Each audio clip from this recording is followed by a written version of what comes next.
Kuna maswali manne ambaye kila Muislamu ni wajibu kujua jawabu yake,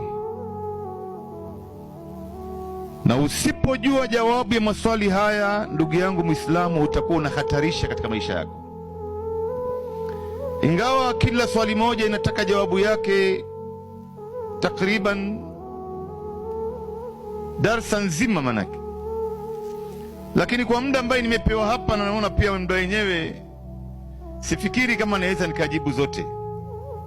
Nitajitahidi kadri ya uwezo, kama ni moja au ni mbili, alafu nyingine inshallah Mwenyezi Mungu Subhanahu wa Ta'ala akituwezesha, wakati mwingine tutakuja kuyajibu yote. Bila kupoteza wakati, swali la kwanza, umetoka wapi wewe? Kabla ya kuja hapa duniani ulikuwa wapi? Mwenyezi Mungu anauliza, hal ata ala al-insan hinun min ad-dahri lam yakun shay'an madhkura.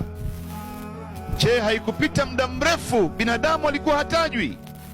Nani katikati yetu hapa ambaye alikuwa akitajwa kabla ya kuja kwake hapa na nyumati zilizopita? Na kuna wengi ambaye bado wanatarajiwa watakuja duniani mpaka kiyama itakaposimama, na hao ambao wanatarajiwa kwamba watakuja sasa hivi hawatajwi. Kama sisi kabla hatujakuja hapa ilikuwa hatutajwi. Hakuna mtu alijua mimi na wewe tutakuwa hapa, hakuna mtu ambaye alijua. Ndio Mwenyezi Mungu Subhanahu wa Ta'ala anauliza ndani ya Qur'an, anasema, ya ayuha nnas in kuntum fi raibin min alba'thi fa inna khalaqnakum min turabin.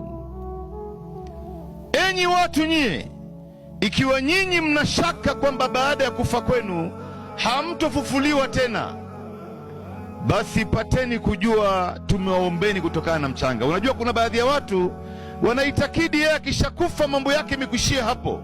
Hakuna adhabu al-qabri, hakuna kukalishwa kaburini, hakuna kuulizwa, hakuna kufufuliwa, hakuna maukifu ya kiyama, hakuna maswali mbele ya Mungu, hakuna pepo, hakuna moto.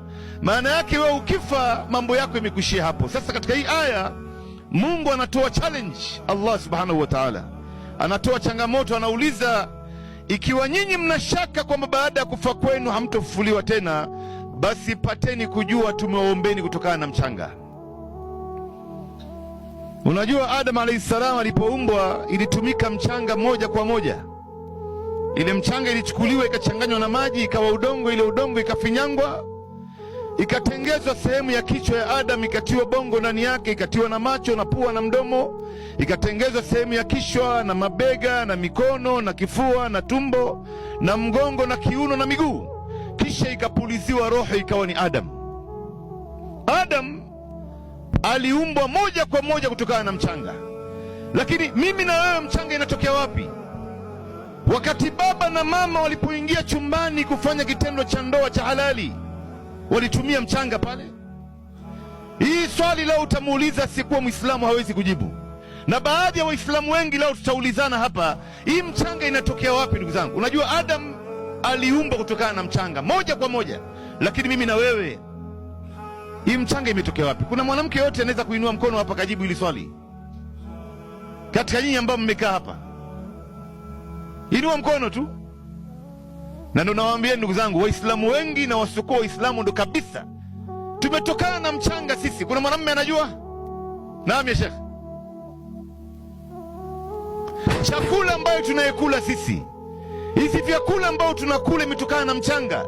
Unakula mboga ya mchicha, unakula mrenda, unakula njugu ya korosho, unakula njugu karanga, inakwenda inatengeza manii ndani ya mwili kwa mwanamume na mwanamke, alafu unapata nguvu ya mwili, anamuingia mke wake wa halali, inapatikana sababu ya kupatikana kiumbe. Sasa sisi sote hapa tumetokana na mchanga, kwa maana ya kwamba ile vyakula ambayo tunakula imepandwa katika ardhi, inabaki pale pale tu. Ndio Mwenyezi Mungu Subhanahu wa Ta'ala katika aya nyingine anauliza, anasema, qutila al-insanu ma akfarah min ayi shay'in khalaqa min nutfatin khalaqahu faqaddara. Yani ameangamia binadamu, amelaaniwa binadamu kwa kukataa kufuata maamrisho ya Mola wake. Mwenyezi Mungu anauliza, huyu binadamu amekataa kufuata sheria yangu, amekataa kunisikiza mimi. Hebu naangalie Ni nini hasa kubwa kilichomfanya yeye kuwa na kibri kilichotumiwa kuumbiwa nacho yeye hata akakataa kufuata maamrisho yangu? Mwenyezi Mungu Subhanahu wa Ta'ala anajibu, anasema min nutfatin, huyu binadamu tumemuumba kwa tone la manii. Min nutfatin, baadhi mufassirini wanasema tumemuumba kwa maji machafu. Maji machafu maana yake manii sio najis, na lau manii ingelikuwa najis sisi sote hapa tungekuwa najis. Lakini maji machafu maana yake huwezi kuiridhia kuiona, harufu yake mwanzo haipendezi. Ukiiona kwenye mwili wako ama katika nguo yako, mara moja utaifutilia mbali. Kutokana na hii manii ndio tumewaumbeni nyinyi, kisha tukakadiria mambo yenu.